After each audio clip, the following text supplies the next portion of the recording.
Boa noite a todos. Vamos iniciar a terceira aula do nosso curso de Processo Civil.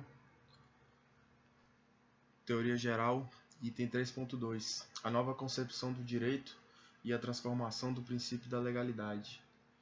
Nesse quadro, não há mais como pensar em norma geral abstrata, coerente e fruto da vontade homogênea do parlamento. Princípio da legalidade na acepção clássica. A formação atual da lei tem contornos nebulosos e egoísticos. Necessidade de submeter a produção legislativa a um controle por princípios de justiça. Perfeição formal da lei não garante sua justiça. Princípios que foram enxertados na Constituição, a qual passou a ter um posto de supremacia e efeito subordinante. Lei fica não só formalmente, mas substancialmente amarrada à Constituição, os direitos fundamentais. Dimensão substancial do princípio da legalidade. Ferraioli. Bom, no contexto atual, não há mais como conceber a lei como fruto de uma vontade homogênea e coerente, uma norma perfeita em si mesma, como concebiam por abstração naquele período, por idealização naquele período.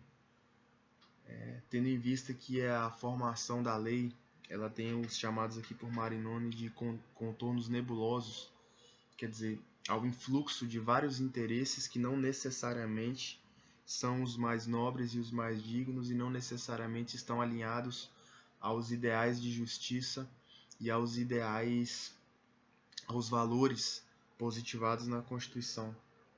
Nesse sentido, tem-se que a perfeição formal da lei não garante a sua justiça. Quer dizer, o mero fato da lei ter respeitado o processo legislativo, ter emanado da casa que tinha competência constitucional para emanar aquele diploma. Quer dizer, o fato de ter sido elaborada por parlamentares, por representantes do povo, não garante por si só a perfeição ou a correção da lei. Nesse sentido, é necessário um cotejo, uma subordinação desse texto legal à Constituição e, mais especificamente, aos valores que foram enxertados na Constituição e, sendo ainda mais específico, aos direitos fundamentais.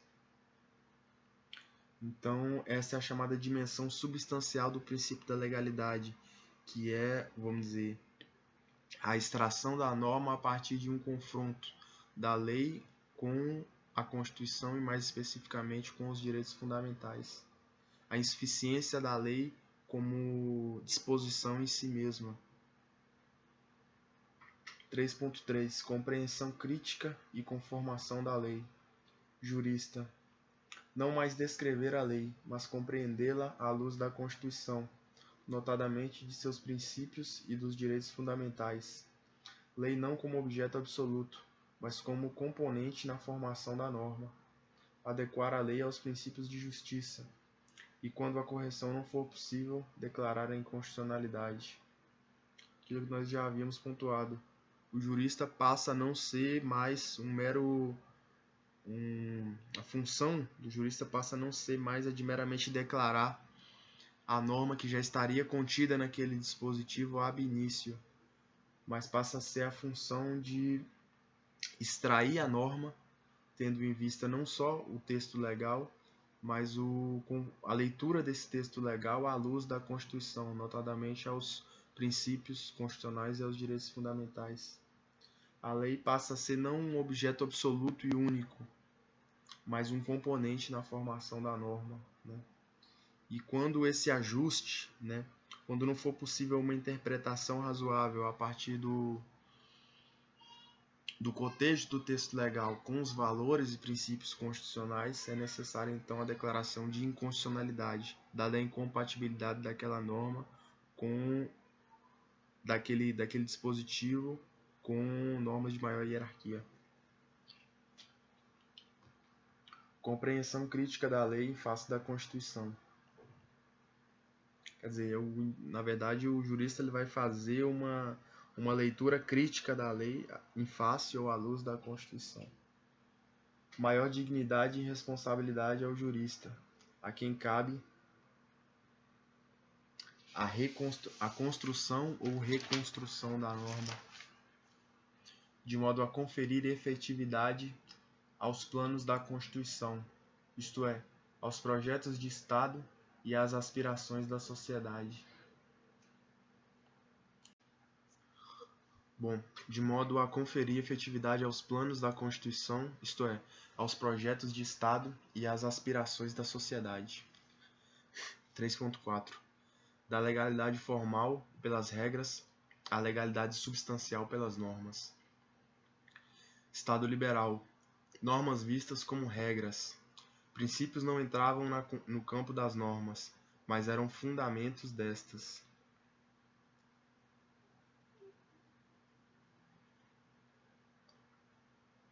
Quer dizer, normas vistas como regras, quer dizer, o que é uma regra? É algo que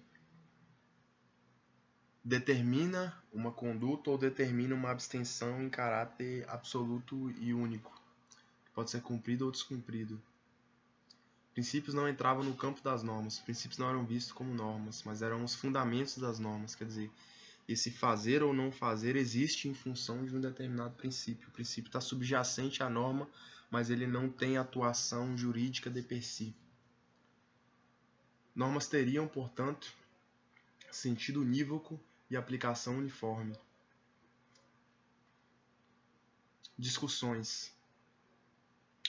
Teorizações a respeito da tipologia das normas. Kelsen. Moldura, Hart. Textura aberta, criação judicial. Dworkin.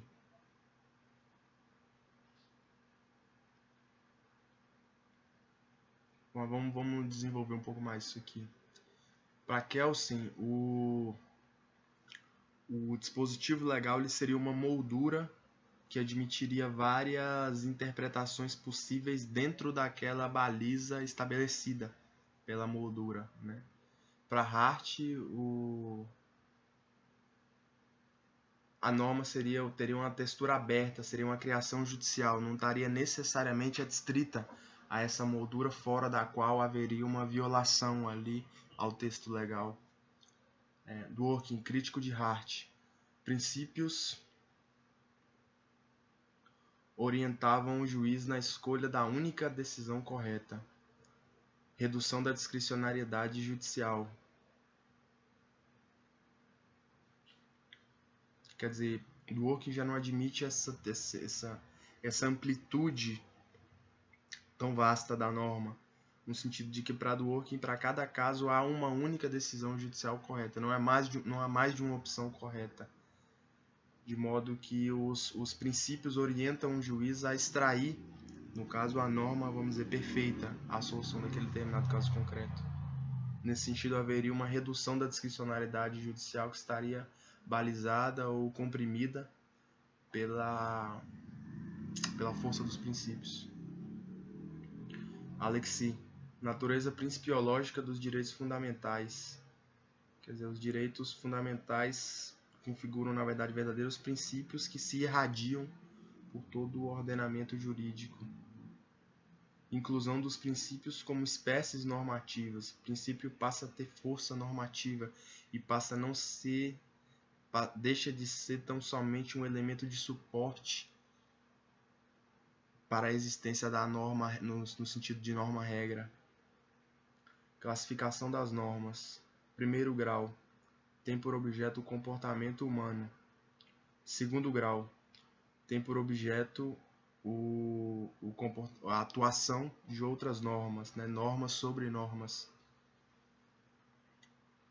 Nas normas de primeiro grau nós temos os princípios, as regras e os sobreprincípios. Nas normas de segundo grau nós temos os postulados normativos, hermenêuticos e aplicativos. Vamos ver com mais devagar cada espécie aqui enunciada. As normas de primeiro grau, toca as normas de primeiro grau. Prevê um estado ideal de coisas, uma finalidade, princípios, uma conduta, regras, e abarcam elementos que influenciam o significado e atribuem valor aos princípios e regras. Portanto, as normas de primeiro grau que têm por objeto o comportamento humano, elas preveem um estado ideal de coisas, quer dizer, a realidade deve ser assim, uma finalidade, ou seja, deve-se perseguir, deve-se convergir a esse determinado fim. E uma conduta, regras, o ser humano deve agir dessa e desta maneira em tais e tais situações, né? Toca as normas de segundo grau, que são as normas sobre normas, fundamentam e estruturam a aplicação de outras normas, metanormas. Por exemplo, o postulado da unidade e da coerência. Quer dizer, não pode haver contradição dentro do sistema objetivo jurídico, né? Não pode a norma A dizer não faça isso e a norma B dizer faça isso, né? As normas sobre normas, as metanormas, elas em alguma medida solucionam esse tipo de conflito e regem essa relação das normas entre si.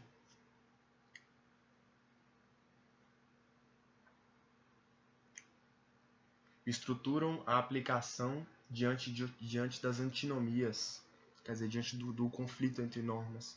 Por exemplo, mediante a aplicação do postulado da ponderação e da concordância prática. Nós vamos ver com mais vagar esses postulados mais adiante.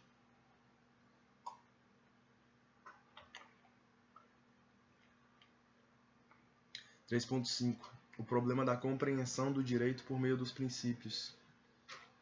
Ruptura com o positivismo do Estado liberal, que estruturava o direito somente sobre regras. Modelo refratário à promoção gradual de determinado estado de coisas, que anota a característica da metodologia dos princípios e que, por conseguinte, dá maiores poderes à jurisdição. Desconfiança, imprevisibilidade, quebra da igualdade. Constituições pós-Segunda Guerra Mundial, série de princípios de justiça, força normativa subordinante como imperativo de garantia dos valores estabelecidos. Bom, o Estado liberal ele tinha um sistema jurídico pautado sobretudo em regras e regras para conformar a condutas individuais e proteger interesses privados, né?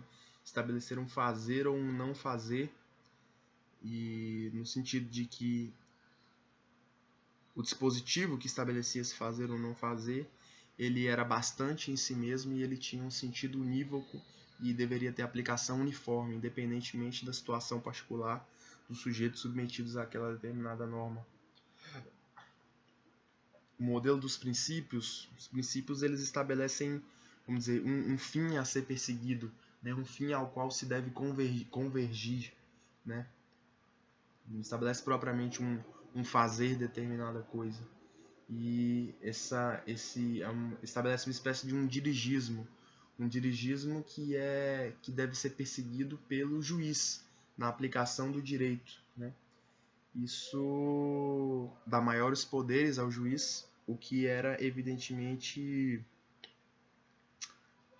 visto com desconfiança no período ali da Revolução Francesa, no período de surgimento do Estado liberal, né?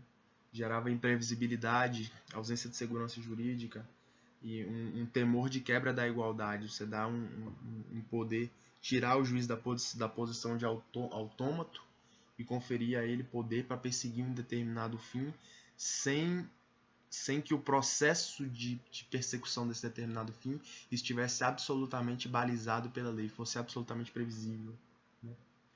Nas constituições do pós-guerra são estabelecidos uma série de princípios são positivados uma série de princípios de justiça. E a força normativa desses princípios de justiça,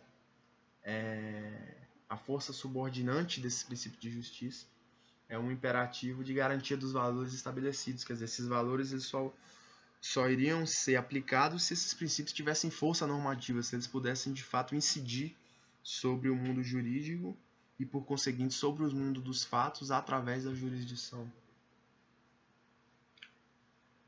3.6. Princípios constitucionais, justnaturalismo e positivismo crítico.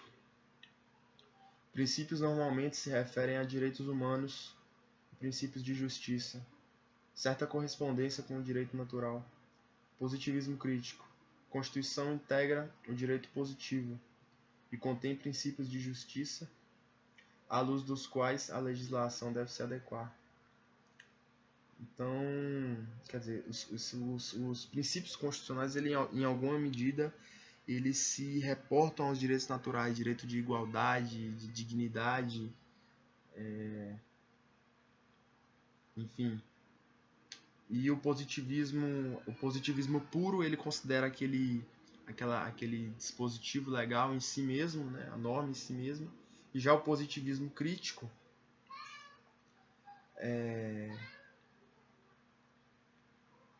estabelece determinados valores à luz dos quais a legislação deve se adequar. Então, a legislação só é legítima se ela estiver em conformidade com esses determinados princípios. Ela não é legítima só pelo fato de estar posta, tal como era entendido pelo positivismo puro. 3.7 Princípios constitucionais e pluralismo.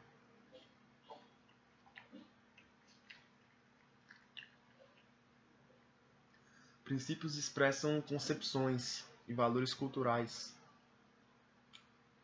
mudança da sociedade, redimensionamento, não engessamento, incompatibilidade com o ideal de justiça atual, interpretação e conveniência dos princípios, espelha o respeito mútuo da sociedade democrática, compatibilização de interesses plurais. Então, os princípios eles têm uma tessitura mais maleável, no sentido de que eles permitem a adaptação à própria mutação da sociedade, né? Por exemplo, o que era considerado dignidade da pessoa humana, sei lá, em 1850, né, em que ainda era vigente o escravagismo, com certeza não é o mesmo que significa a dignidade da pessoa humana hoje.